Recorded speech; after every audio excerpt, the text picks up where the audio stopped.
Sir, सर्दियाँ आते ही हमारी बॉडी में ज़्यादा ड्राइनेस और ईची क्यों होने लगती है, और ये बूढ़ों में ज़्यादा देखने को मिलता है, ऐसा क्यों?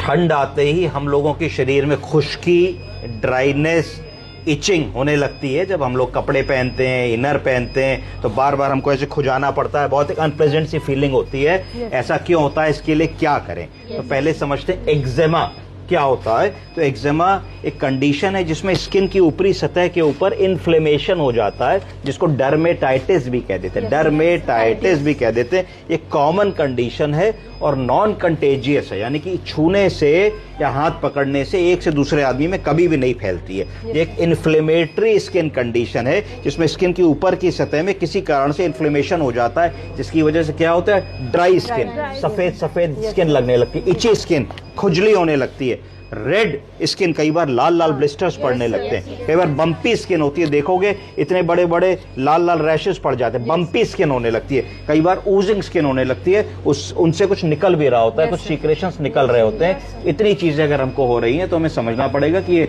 कुछ एक्जिमा जैसी बात, कुछ ड्राई स्किन जैसी बात, इस तरीके की बात हम लोग डील कर रहे हैं। कुछ कॉमन खाने ऐसे होते हैं जिनको खाने से एक्जिमा के लक्षण आ सकते हैं। क्या ऐसे कॉमन खाने होते हैं, ये हमको पता होना चाहिए। और खाना खाने के बाद 6 से 24 घंटे के भीतर अगर इस तरीके की इचेस आ रहे हैं, रैशेज आ रहे हैं, तो हमको समझना चाहिए कि हमको जरूर कोई ना कोई फूड एलर्जी है जिसके कारण ऐसे रैशेज आ रहे हैं। क्या क्या खाने हो सकते हैं? अंडा, डेयरी प्रोडक्ट्स हो सकते हैं, ग्लूटेन या व्हीट हो सकता है, सोया हो सकता है, उसके बाद नट्स हो सकते हैं, बीन्स हो सकते हैं, ब्लैक टी हो सकती है, कैंड मीट्स होते हैं। कुछ कैंड मीट्स लोगों को आजकल आ गए हैं कि वो मॉल वगैरह में बहुत वैसा ले आते हैं, उससे ऐसा हो सकता है। उसके बाद चॉकलेट्स होती हैं, लेंटिकल्स होती हैं, पीज, मटर की कुछ वेराइटीज होती हैं, सीड्स होते हैं, कुछ बीज ऐसे होते हैं, और शेलफिश। इन चीजों से कॉमनली नोन है इस तरीके की स्किन एलर्जी और डर्मेटाइटिस, इनसे बचना चाहिए। एक्जिमा की अगर हम बात करते हैं तो एक्जिमा कितने प्रकार का होता है? पहला होता है एटॉपिक डर्मेटाइटिस, बोलिए। Atopic dermatitis, contact dermatitis, contact dermatitis, फिर आता है डिसहाइड्रोटिक एक्जिमा, और एक होता है हैंड एक्जिमा जो सिर्फ हाथों में होता है। तो अभी होते क्या क्या है? एटॉपिक डर्मेटाइटिस क्या होता है? मोस्ट कॉमन है कॉज ऑफ एक्जिमा का, खुजली का, इच का। ये बच्चों में ज्यादा होता है बचपने से, और फिर धीरे धीरे जैसे जैसे उम्र बढ़ती है जनरली ठीक हो जाता है। कॉन्टैक्ट डर्मेटाइटिस दूसरे प्रकार की इची रैशी कंडीशन है। ये जब डायरेक्ट कांटेक्ट ऑफ सब्सटेंस या एलर्जेन आता है तब हमको होती है। हमने किसी प्रकार का कोई पाउडर लगा लिया, कोई क्रीम लगा ली, कोई बाम लगा लिया, कोई एक्सपेरिमेंट कर रहे हैं, कोई हाथ में एसिड लग गया, कोई और चीज हमने छू ली तो एकदम से हो जाता है, तो इसको कहा जाएगा कॉन्टैक्ट डर्मेटाइटिस। फिर तीसरी होती है, क्या होती है?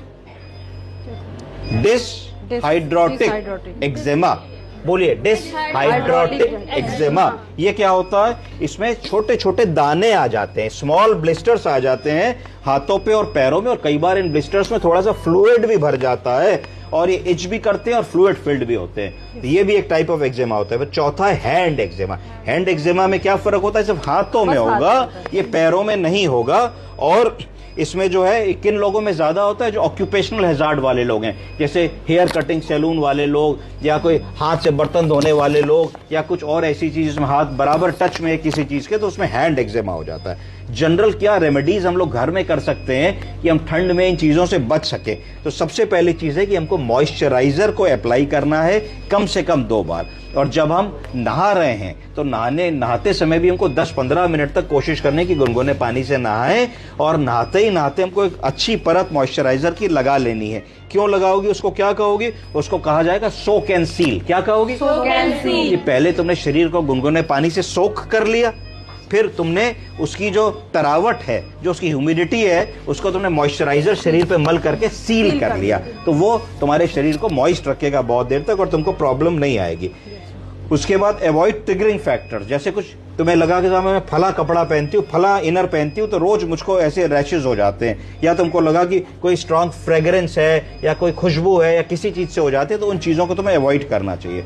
उसके बाद अपने नेल्स को शॉर्ट रखना चाहिए, स्क्रैच करने से बचना चाहिए, क्योंकि अगर आप स्क्रैच करेंगे तो फिर मार्क्स पड़ेंगे तो फिर इन्फ्लेमेशन होगा तो इन्फेक्शन होगा। तो अगर आपको अर्ज टू स्क्रैच हो रहा है तो आपको कोई लोकल एप्लीकेशन वाली ट्यूब्स लगा लेनी चाहिए। ट्रीटमेंट में क्या क्या हो सकता है, ट्रॉपिकल कॉर्टिकोस्टेरॉइड्स की क्रीम आती है, जिन क्रीमों में छोटी मात्रा में स्टेरॉइड, हाइड्रोकॉर्टिसोन और इस तरीके की दवाएं मिली होती हैं, जिनको हल्की मात्रा में लगाओगे तो स्किन की ऊपर की लेयर पे एंटी इन्फ्लेमेटरी और सूदिंग इफेक्ट करेगी, जिससे कि आपकी इच का जो सेंसेशन है वो खत्म हो जाएगा।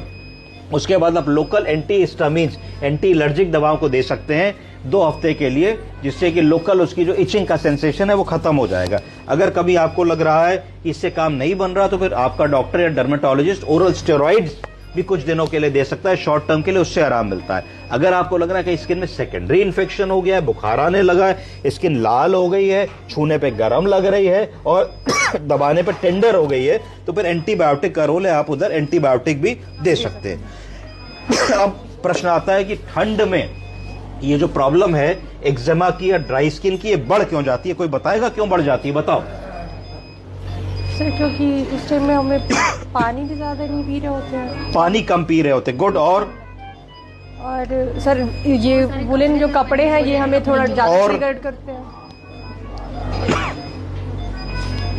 Cold temperature, yes sir. Cold जब टेम्परेचर होगा तो एयर की ह्यूमिडिटी कम हो जाएगी, ड्राई एयर। तीसरी चीज, जब गरम कमरे को करने के लिए हम लोग कमरे में हीटर या ब्लोअर का प्रयोग करने लगते हैं, तो जब हम हीटर या ब्लोअर का प्रयोग करने लगते हैं तो क्या करता है कि कमरे से मॉइस्चर कम हो जाता है। जब मॉइस्चर कम हो जाता है तो स्किन रूखी होने लगती है, ड्राई होने लगती है। शरीर की सतह का भी पानी है वो भी गर्माहट के साथ इवेपोरेट हो जाता है और खुश्की आ जाती है स्किन में। इससे क्या होता है, जो हमारा एक बैरियर भगवान ने दिया है, जिसको protective barrier of the skin कहते हैं, वो वीक होने लगता है, जिससे ड्राइनेस बढ़ने लगती है, इचिंग बढ़ने लगती है और इन्फ्लेमेशन बढ़ने लगता है। कुछ और चीजें जो प्रेसिपिटेट करते हैं, कुछ लोग ठंड में बहुत लंबे समय तक और बहुत ज्यादा तापमान के पानी से नहा लेते हैं, वो गलत है। हमको ल्यूक वार्म वाटर पानी से नहाना चाहिए। इसका फॉर्मूला ये होता है कि अगर मान लो तुम नहाने से पहले तुम बाथरूम में गई, तो बाथरूम में जब हम लोग नहाने के लिए रेडी होते हैं तो हमारी बॉडी पे क्योंकि कपड़े होते हैं जिसको हम उतारते हैं तो बॉडी गर्म होती है।